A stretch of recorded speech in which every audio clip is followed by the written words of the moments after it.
Hey, welcome to Perfect Tower Golf Show. I'm CJ Gex, joined by Bobby Wilson. I've got my Masters green on. Bobby, you've got an array of colors that do not match. It doesn't matter as long as I have the logo and the Masters, everything goes with it. That is true. Talk to me. Tell me about it. What do you think? Adam Scott, great win for the Australians. They now have the Australian Slam. They've got now Masters, the U.S. Open, the Open and the Championship, PGA Championship. Sure. Adam Scott was outstanding, and I think it's going to be great for golf, and also the Australians golf is going to have a chance to get sponsors, and they got a new hero. They do. I chose Tiger, but I am not at all disappointed with Adam Scott. I think he was a crowd favorite in the fact, especially with what happened at Lytham last year at the British Open, bogeying the last four. So Adam Scott, I think it's great. He's one of those players that gets the majors, one of the best players to not win a major. So happy for him. One of the things I've heard, he's one of the most popular guys on tour, but I got to say something. 4 of the last 6 majors have been made with the anchor putter. Adam Scott just did it here at the Masters. We're going to get into this. I'm going to touch this very quickly. The anchor putter is not an advantage. Everyone has the right to use it. I do not believe that it is an advantage. I've tried it. I've gone back to the short putter. Yes, it might be better on some shorter distances. Disadvantage on long putts, supposedly.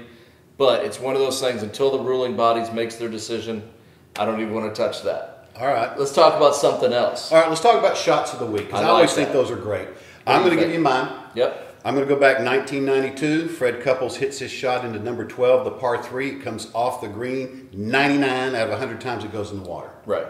Number 13, day 4, Sunday. Adam Scott goes for it in 2, knocks it on. This ball should go off and into the water, and it hangs. Yes. He gets up and down. Yes. I think that's the shot of the week. It's one of those momentum things where he's like, it should have been 6. I made 4. This tournament's mine. Absolutely. What are yours? I agree with that. I'm going to go with 2. I'm going to say Angel Cabrera, number 18, after Adam Scott birdied. That was so gutsy to be able to stiff the 9-iron to 2 feet, make birdie when you know you have to do it with the crowd going wild. Adam Scott's on the green thinking he won it. My second shot of the day, of the week was Tiger Woods hitting the ball, or hitting the pin on 15, spinning back into the water. That shot, from a momentum standpoint, give him an extra 4 shots with the 2-stroke penalty. I think he's in the mix. I think you have a crowd that's cheering for him. I think it changes his game plan on Sunday. And that kind of brings up the ruling. What do you think on that?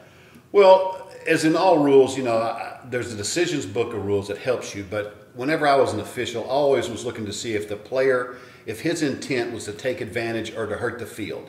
I don't think Tiger took that stance. I agree. If a guy really does want an advantage and it doesn't protect the field, then I'm going to disqualify.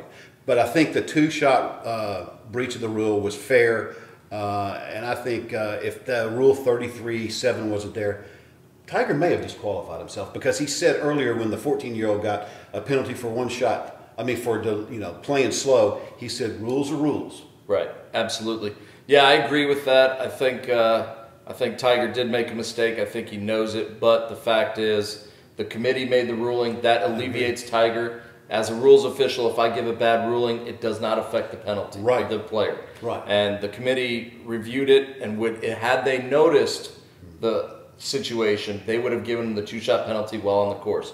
That rule was put in place to protect the players, and it is great, and I firmly agree with what happened. Now, what you and I have played competitively. What normally happens? You and I have seen it. I breach a rule, and you don't tell me about it. Then when do you used to tell me about it? Yeah, if that's the situation. If someone would tell you after you sign the scorecard, then I get you DQ'd on. There's no room in the game for that. It is a game of integrity. Agreed. Tiger was not really trying to hurt anyone. Yes, he took the advantage of going 2 yards back, but he got penalized for it. Sure did. And justice was done. Justice was done. Let's talk about the winners. The winner of this week. Yeah, somebody picked Adam Scott. Somebody picked Adam Scott. All right. And they get you got to give something away free. I love it. I know. My 360-degree coaching system. Think about this. It goes to another Australian, I think. Good call. Good job. Barry Sampson. Way to go, mate. Yes, he had to go with his homeboy, I think. So Barry Sampson, congratulations.